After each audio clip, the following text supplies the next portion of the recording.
It's possible in architecture to create some openness in the interface between people's sort of private spaces and shared circulation or the streetscape.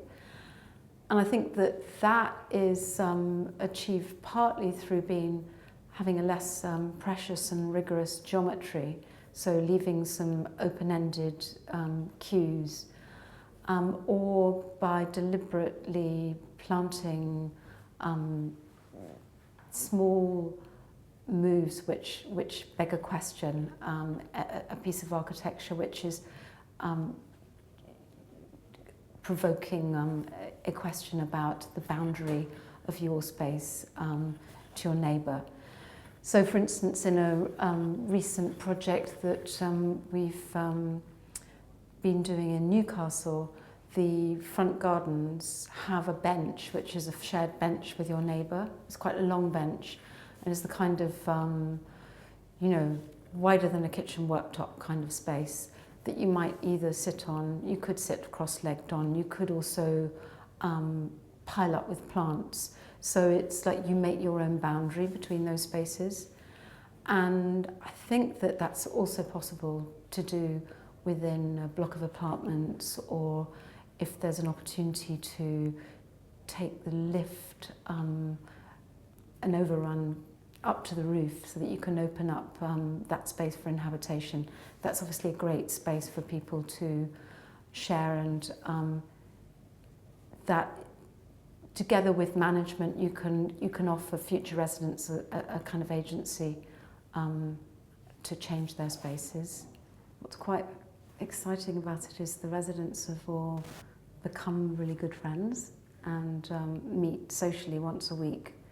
In a big group, sort of 20 to 30 of them, just enjoy sharing the fact that they're sharing the project, and a lot of the quirks of the project become the things that get talked about, and how people have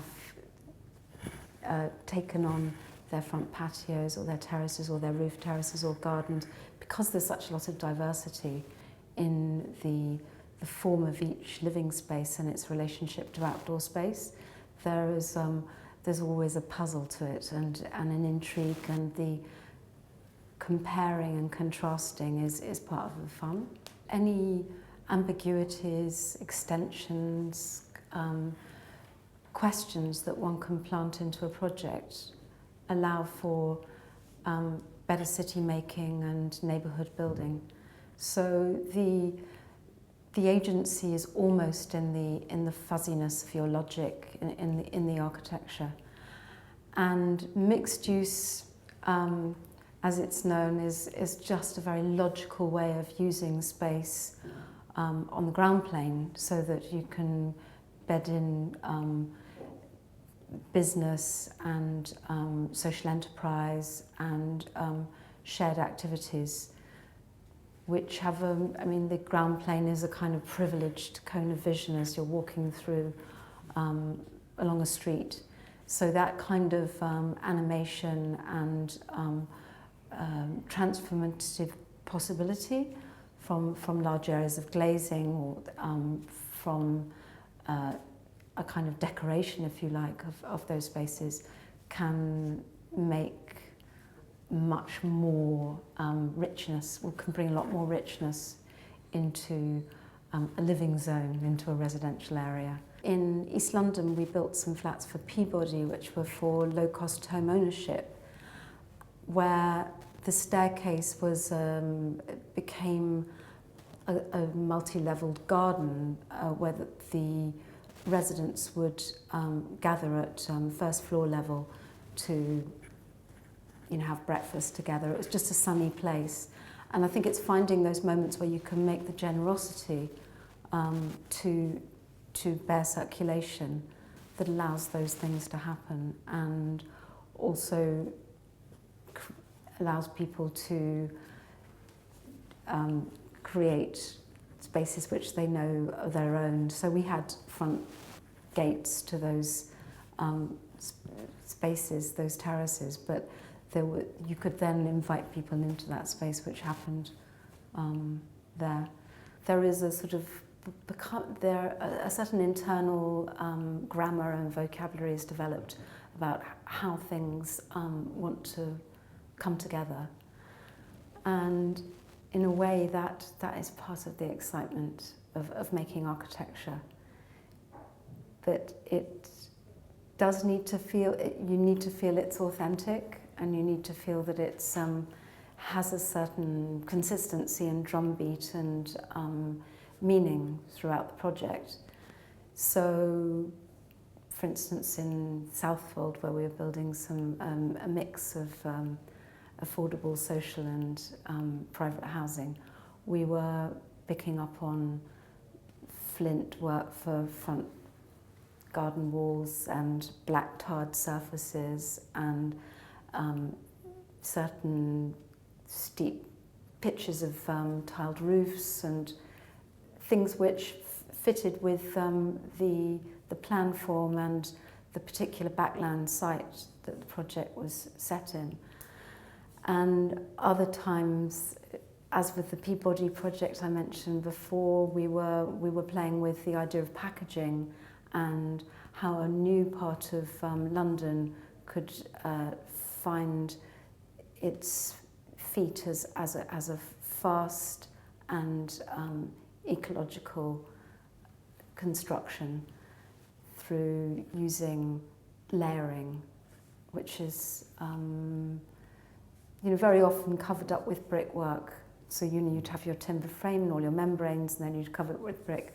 There we were looking to see if one could see through and enjoy the craft of how contemporary architecture is being made, seeing through various materials, picking up on reflectivity of membranes and recycled wires to create a kind of kinetic architecture that we felt reflected what was going on in that area of Silvertown. I suppose, sort of the craft, certain things have developed, which is like screws jumping onto posi drive screwdrivers, which is really exciting, and it has changed the way that construction happens. So a lot of construction that's on site now actually has a lot of that kind of prefabrication. Even when it's not prefabricated, it has a certain immediacy and intelligence that, people always talk about old craft being clever. I think there's a lot happening now with staple guns and membranes and posi drive screwdrivers, which is the new way of doing things, has an internal logic. So at the moment we are looking at some very dense apartment blocks in East London, in Hackney Wick, and we are looking for ways to celebrate communal entrances and make a very sort of definite statement, which at one doorway, which you wouldn't have at, say, a cycle storage doorway or bin store. And so embedding in terrazzo doormats, quite deep doormats with lighting, to create these kind of jewel-like entrances. And in some places the cladding is takes the cladding from further up the building, this kind of gold anodized, corrugated, it's kind of almost like the new vernacular for covering up complexity when you go beyond the brickwork. That the lighting brings those different crafts together, the very machine-driven sheet format and a free-flowing cementitious mix, which then is ground off. So there's something of your old joinery coming in with the aluminium, and something of a very special inset encaustic tiled doormat coming in from Victorian times, but just done in a different way.